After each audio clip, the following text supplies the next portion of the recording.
Eis que metade do ano já se foi, desculpa aí se eu causei pânico em alguém falando isso, mas não sei vocês, eu sou daquelas que não pode ver o meio do ano chegando, que já quer fazer balanço de várias coisas da vida, já quer rever as resoluções de ano novo, assim, eu levo minhas resoluções muito a sério e até meio do ano eu ainda tenho tudo em vista. Também penso nos projetos para o segundo semestre e entre toda essa revisão da vida, digamos que eu adoro fazer na metade do ano, eu também adoro fazer um balanço das leituras do primeiro semestre e é isso que a gente vai fazer aqui juntos. Este é o 4º ano, se eu não me engano, em que eu faço esse balanço semestral, digamos. Ele tem como base uma tag que foi traduzida pelo Geek Freak, mas o criador original, se não me engano, era gringo e não tem mais o vídeo original disponível. Mas créditos pro Geek Freak estarão aqui na descrição. E sem mais delongas, vamos então aos tópicos desta tag. Acho que a gente pode chamar tag, né? Tem vários tópicos a serem respondidos. Vambora. Seguinte, vai ser um pouco improviso, tá? Eu peguei aqui as perguntas, estou pegando, na verdade, o meu vídeo do ano passado para ver as perguntas direitinho. Eu catei aqui alguns livros que eu sei que me marcaram ao longo deste ano e que eu meio que lembro de algumas perguntas, então eu sei já algumas respostas, mas algumas a gente vai ter meio que de bate-pronto aqui. Começando com o melhor livro que você leu até agora. Bom, esta é uma pergunta que eu lembrava que tinha e, olha, muitas coisas boas já foram lidas neste ano. Aí agora, olhando, talvez eu tenha mais que 2 candidatos, mas não vou pensar muito sobre isso. A Paloma lá do fim do ano, quando for fazer o ranking das 10 melhores leituras, pensa nisso. Mas, por hora, meu coração está muitíssimo dividido entre estes 2 livros maravilhosos. Um deles é O Léxico Familiar, de Natalia Ginzburg, e o outro, infelizmente, não temos traduzido por aqui ainda. Vocês viram a esperança aqui, né? Oremos. Não tenho nenhuma informação privilegiada, tá? Antes que vocês criem fics na cabeça de vocês, tá?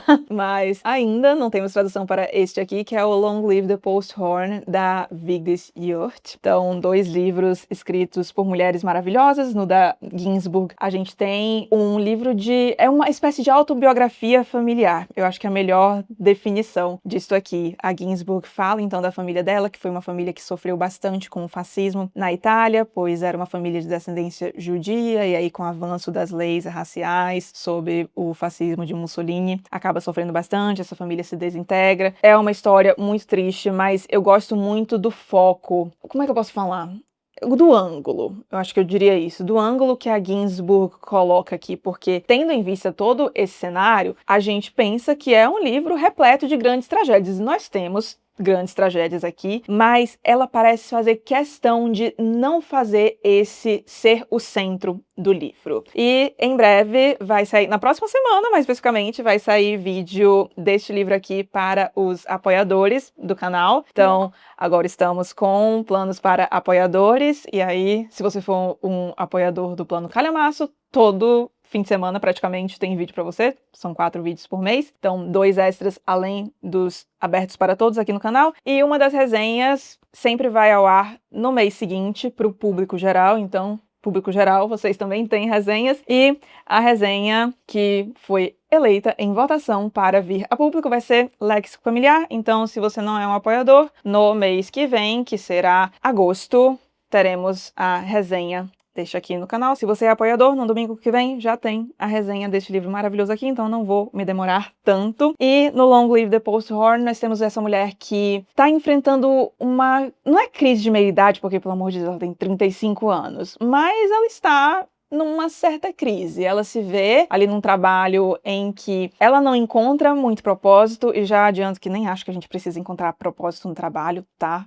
Enfim, mas ela não se sente muito motivada com aquilo ali, é uma coisa que acaba virando muito mecânica, tudo na vida dela parece estar um pouco sem sentido, o relacionamento dela não tá ruim, mas também não tá lá aquelas coisas, o relacionamento dela com a família também não é essas mil maravilhas, até que ela tem que lidar com uma situação bastante complicada em relação a um colega de trabalho, e ela passa a rever a vida dela inteira a partir disso, e o resultado é incrível. Eu fiz resenha aqui, então já temos resenha, vou deixar o link aqui pra vocês, e este livro é maravilhoso. Eu queria muito ter lido em outra época da minha vida, mais especificamente quando eu estava muito satisfeita com o meu trabalho, porque eu acho que eu ia me sentir muito compreendida lendo isso aqui. Mas fiquei feliz que mesmo não sendo na hora perfeita, ele chegou aqui na minha vida e eu posso espalhar a palavra de Vigdis Hjorth para vocês, torcendo pela tradução. Se você ficou interessado e queria ver se tem algo traduzido aqui da autora, nós temos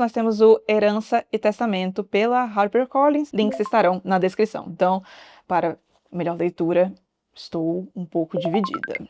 A melhor continuação que você leu até agora, sem dúvidas, bom, talvez tenha sido inclusive a única continuação que eu li neste ano, mas se eu tivesse lido outros, muito provavelmente a resposta ainda seria a mesma e seria o segundo volume da trilogia dos Gêmeos da Agatha Christoph, que é este aqui, A Prova. Gente, o que é isso aqui? Meu Deus. Primeiro, o que é isso aqui em geral, né? A trilogia, que é um monumento. O que essa mulher faz aqui? Mas este livro... Primeiro que você termina o primeiro volume, você já fica, meu Deus do céu, a minha vida não pode continuar sem eu pegar esse segundo volume. Então já emendei. Os dois eu li, acho que o primeiro volume eu li numa tarde e o segundo volume eu li de um dia para o outro, porque eu não estava conseguindo seguir minha vida enquanto eu não descobri o que ia acontecer aqui. E caso você não conheça estes livros, não vou entrar em muitos detalhes, porque eu acho que pode ser legal entrar na história não sabendo muito sobre ela, porque a gente tem muitas coisas surpreendentes por aqui, mas no comecinho nós somos apresentados a gêmeos, dois menininhos que são gêmeos e vão parar na casa da avó por conta de um grande conflito que está acontecendo. E a gente vê que a população está numa situação bastante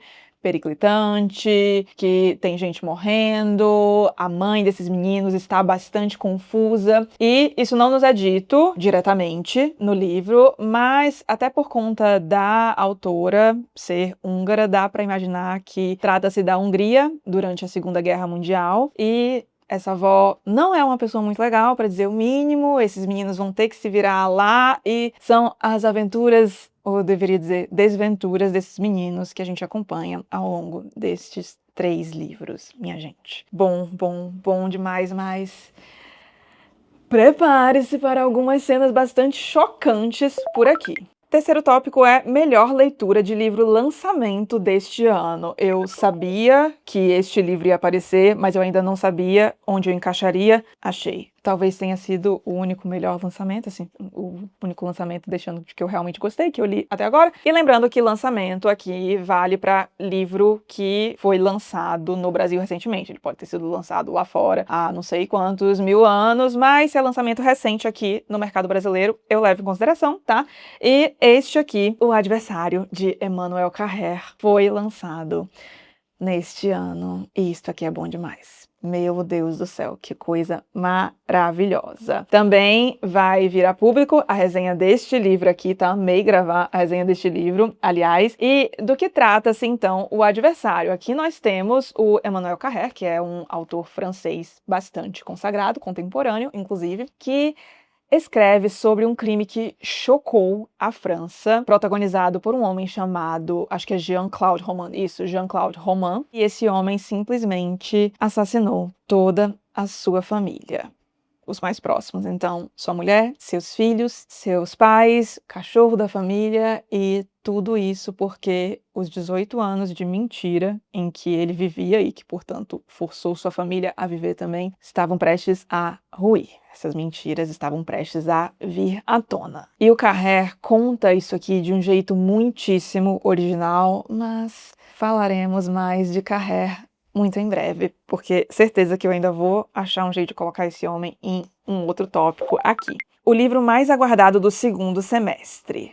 Bom, eu não tenho aqui, obviamente, né, porque não foi lançado ainda, mas vamos lá, de bate-pronto eu lembro de 3. Falei que ia conseguir colocar o Emmanuel Carrère em outra, pois bem, cá estamos. Neste ano será lançado o Kolkhoz, acho que é assim o nome do livro, e eu ouvi boatos de que talvez este seja o livro mais pessoal do Emmanuel Carrère. E, bom, fofoqueira literária que sou, a vida de Emmanuel Carrère me interessa muito, porque eu já li alguns livros dele e eu gosto muito de como ele se coloca nos livros. É muito interessante. Outro dia eu tenho que aparecer aqui pra gente conversar sobre a obra dele, eu contar pra vocês tudo que eu li, mas eu ainda quero ler mais coisas dele antes da gente chegar nesse vídeo. Mas, pois bem, é um livro bastante pessoal. Se eu não me engano, ele foca na figura da mãe dele, que foi uma figura bastante interessante. Se eu não me engano, cheio de se eu não me engano, né? Porque, gente, é isso. Só as coisas que eu ouço, eu não li o livro ainda. A mãe dele talvez tenha sido a primeira mulher a presidir a Academia de Letras Francesa. É algo assim. Mas era uma historiadora muito importante e o Carrère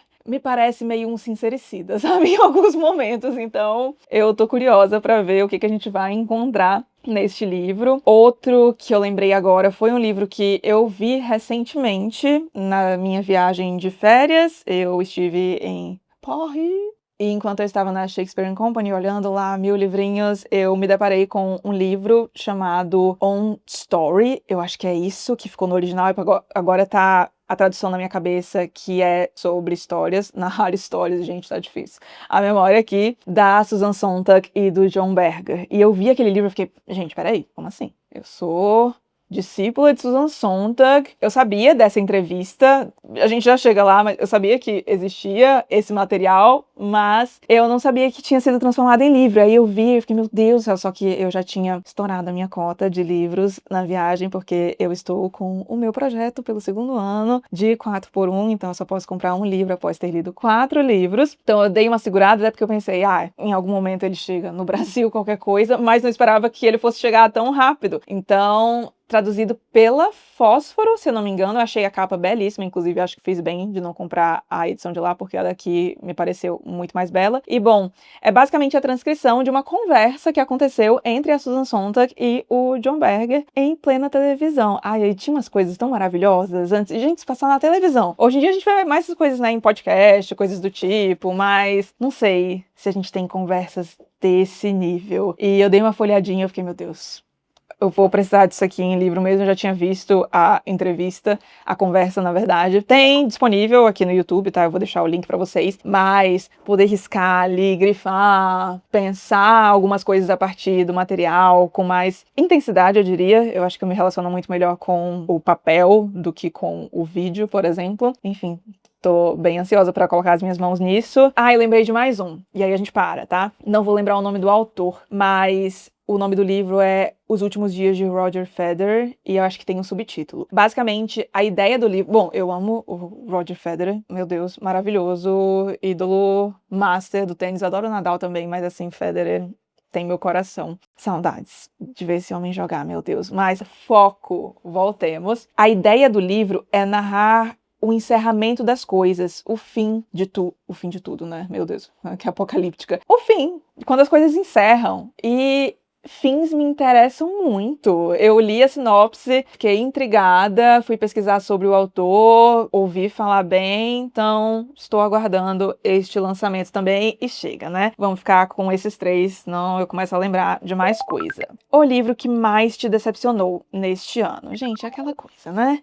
Criemos unicórnios, mas não criemos expectativas. E foi o que eu fiz em relação a um livro, mas em minha defesa, o povo forçou também, né? Porque falaram que este livro aqui, é difícil ler este livro sem pensar em Tove de Levsen. E aí tinha acho que era perfeito para leitores de Tove de Levsen, Helena Ferrante, alguma coisa assim. E eu entendo de onde isso vem, mas me fez criar expectativas que não foram atendidas. E, meu Deus, que livro, Paloma! Falo de Nada Nasce ao Luar, da Torborg Nedreas, que não deve ser assim que se fala o nome dela. Primeiro, este é o primeiro livro dela, o primeiro romance dela que foi lançado, tá? Então, bom, talvez a gente deva levar isso em consideração, porque, primeiro, o que a gente tem neste livro, né? Bom, nós temos uma premissa um tanto insólita, eu diria, que é basicamente um homem e uma mulher se encontram em uma estação e aí rola alguma coisa ali, ela resolve ir pra casa dele e lá ela conta a história dela. Essa mulher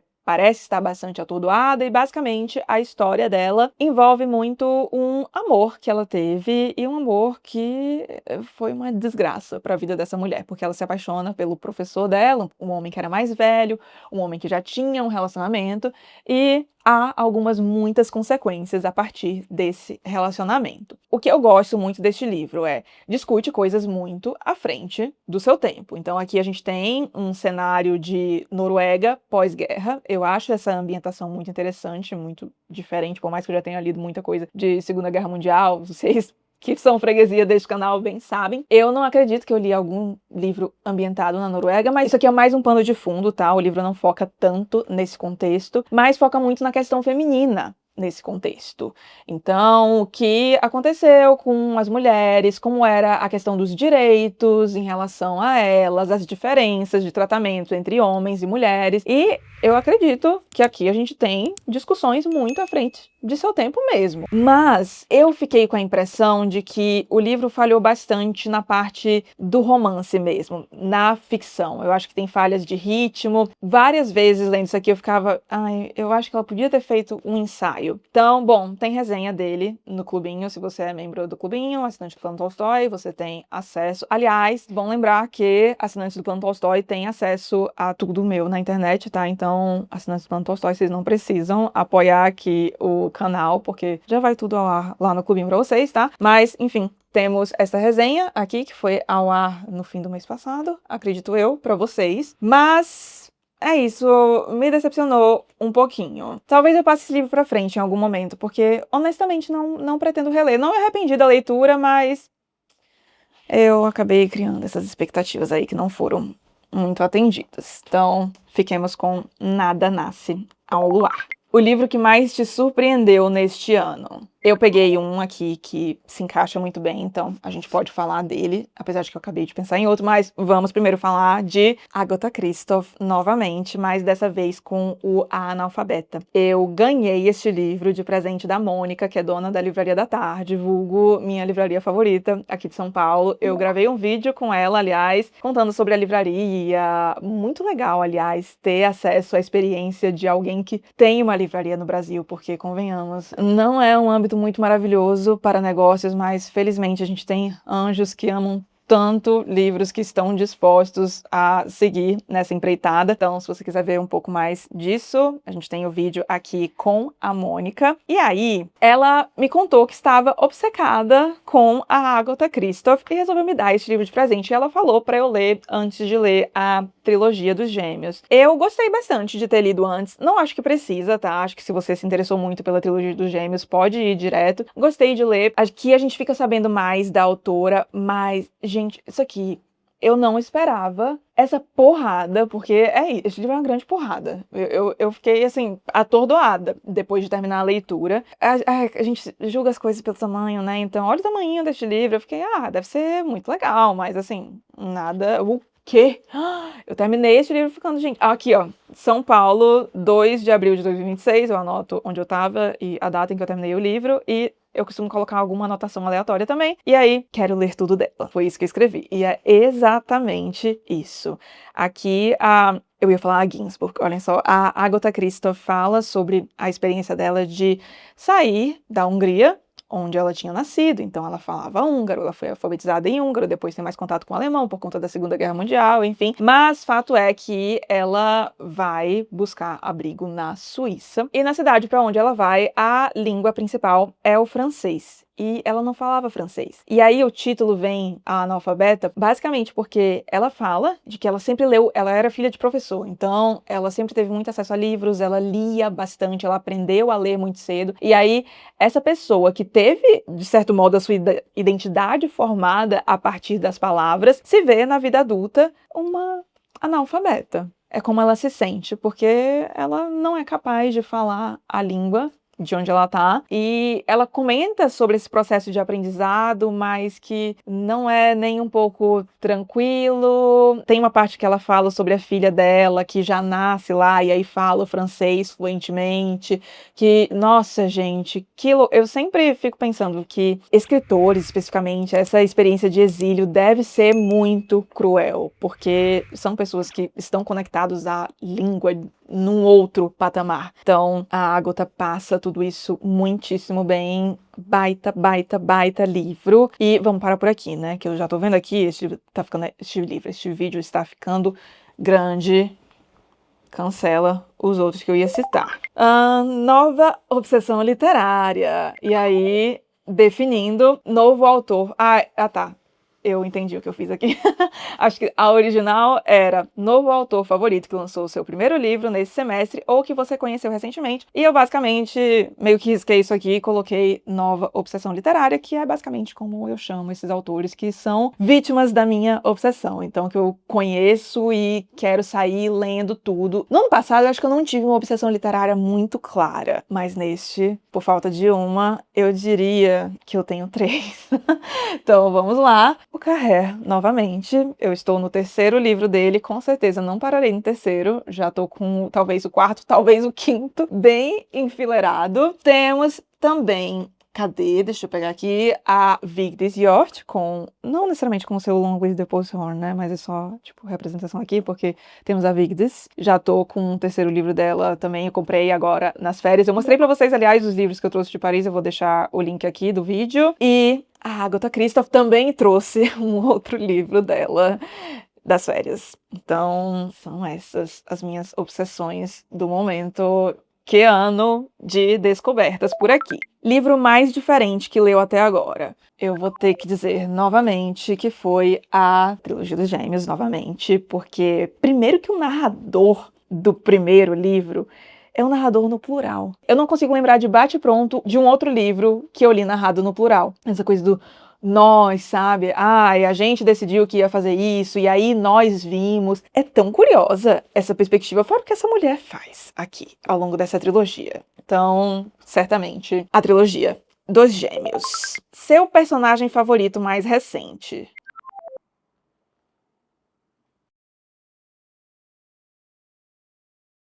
6 horas e meia depois.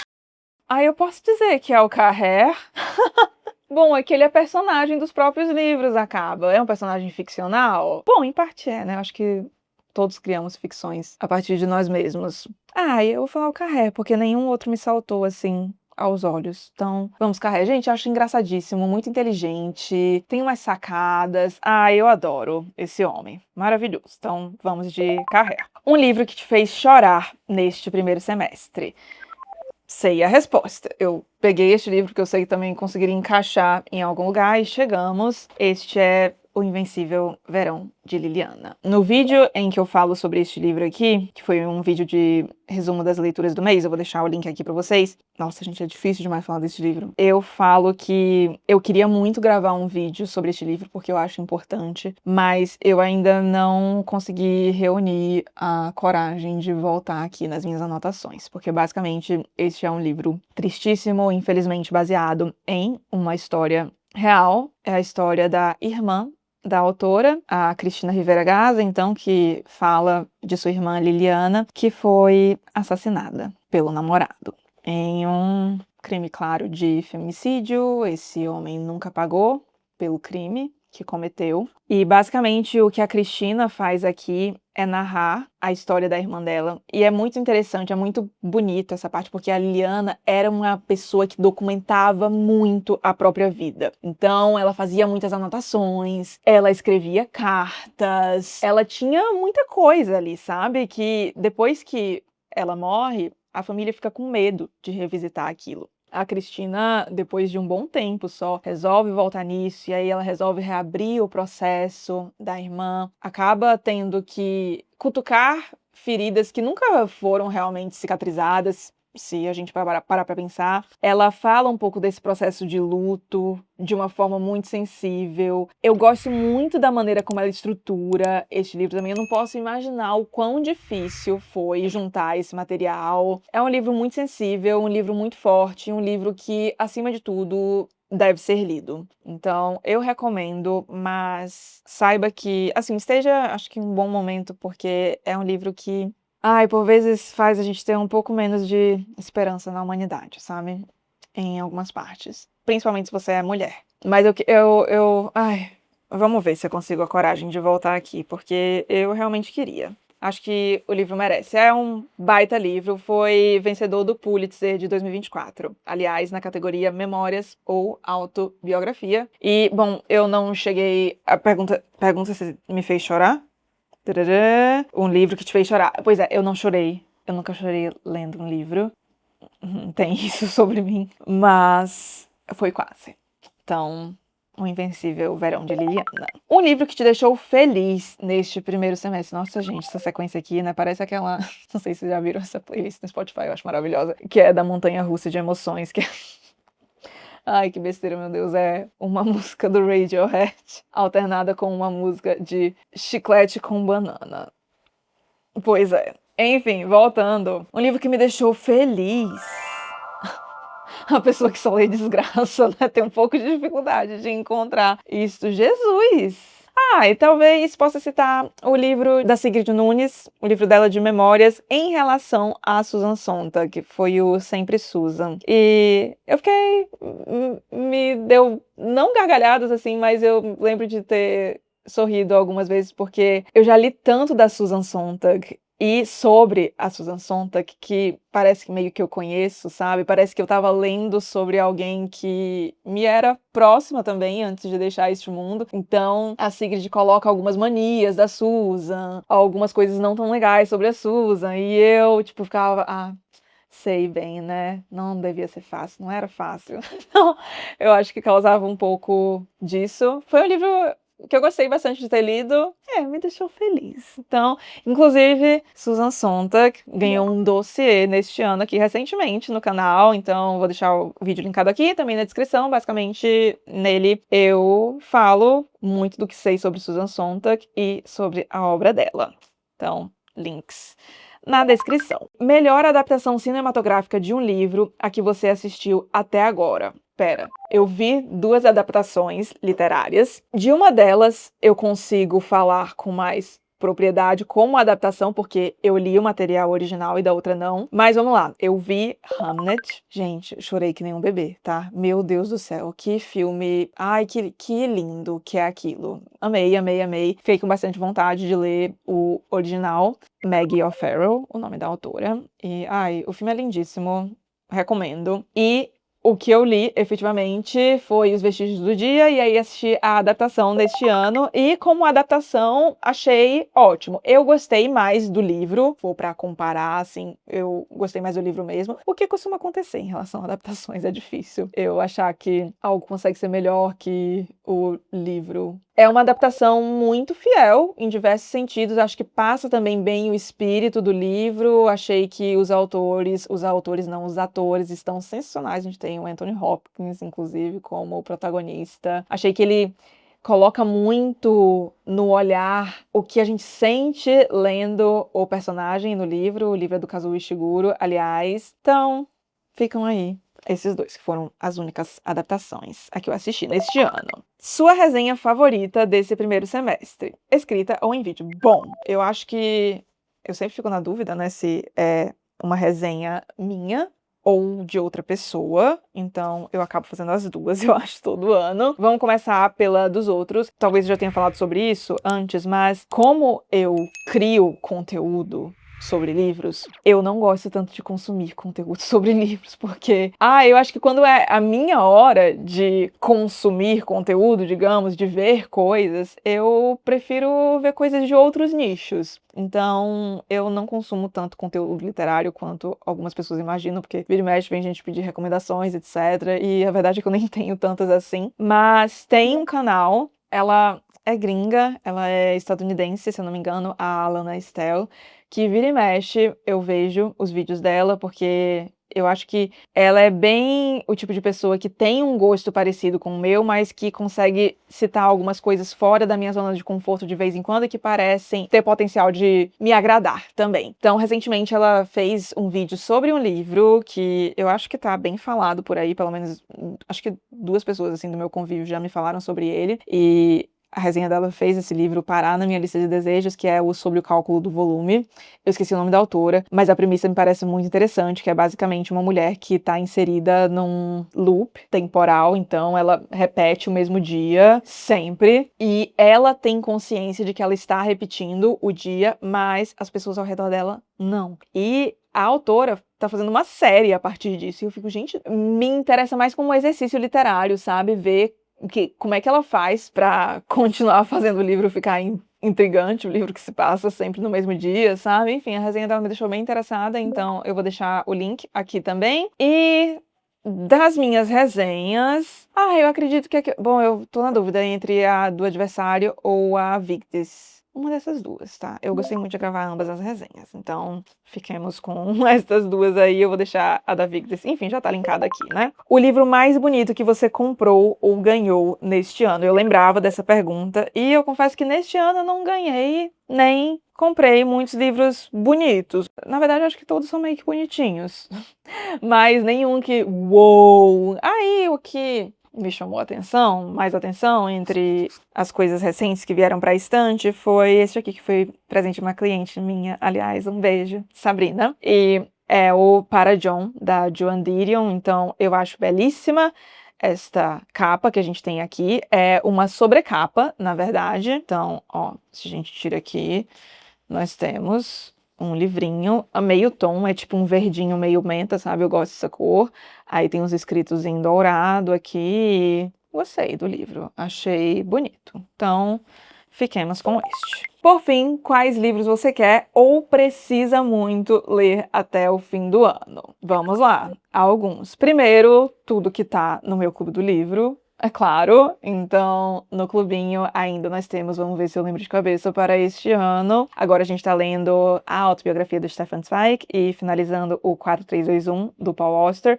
Ambos releituras para mim, ambos maravilhosos. Em agosto nós temos o Retrato de Dorian Gray, também vai ser uma releitura tão feliz que eu vou voltar para esse livro, porque faz tempo que eu quero reler. E aí vai ser a leitura conjunta do clubinho. Aí em setembro e outubro. Não, gente, é porque é em agosto. É isso? Ai, eu vou checar, tá? Senão vai ficar muito confuso. Peraí, corta. Fiquei confusa em relação à duração de uma leitura conjunta, então peguei uma colinha aqui. Vamos lá. Os Detetives Selvagens, leremos em setembro e outubro. Em outubro temos uma leitura extra, que vai ser Casei com um Comunista, do Philip Roth. No clubinho nós já lemos o A Marca Humana. Maravilhoso. Nossa, livro incrível, meu Deus do céu, eu amo demais esse livro. Lemos o Pastoral Americano, e aí pra completar a trilogia americana falta o Casei com um Comunista, na verdade, então leremos neste ano. Em novembro temos Memórias de Adriano, um livro, nossa senhora, que é um dos encalhados da estante feliz, que finalmente ele venceu a votação da leitura conjunta. Ano passado ele quase entrou e aí este ano foi mesmo. E em dezembro leremos um dos autores do meu coração, que é Thomas Mann e seu Mário e o Mágico. Eu tô empolgadíssima para ler este livro. Então temos todos esses livros. Se você quiser participar da leitura conjunta, eu vou deixar aqui o e-mail do suporte do clubinho na descrição, então você pode mandar o e-mail, na verdade, para Vitória, que ela te responde direitinho. Tem também o Instagram do clubinho com mais informações e tem um vídeo apresentando direitinho as leituras conjuntas deste ano. Todos os links estarão aqui na descrição. E também tem os livros do meu projeto de 5 livros para 2026, que eu basicamente escolho uma categoria, 5 categorias na verdade, encaixo livros. Falta ler o An Angel at My Table, que se não me engano está na categoria de não ficção. Falta ler o clássico que eu ainda não li, que eu acredito que é A Época da Inocência. Eu comecei a leitura dele recentemente. E falta mais um, gente. Qual é o outro? Lembrei, né? Eu fui lembrada, no caso, que eu olhei aqui o vídeo. É o volume 3 da Mar de Histórias, a antologia do conto mundial. Então, vou deixar também o link do vídeo, que eu apresento o projeto e explico o porquê das minhas escolhas, apresento melhor os livros também. E assim encerramos o balanço das leituras do primeiro semestre de 2026. Me contem aí quais foram as melhores leituras de vocês até agora. Se quiserem responder a mais algum outro tópico desta tag, vamos colocar assim, fiquem mais que à vontade aqui nos comentários. E se você gostou do vídeo, não esqueça de deixar um like e de se inscrever aqui no canal, caso não seja um inscrito ainda. Um grande beijo e até os próximos vídeos.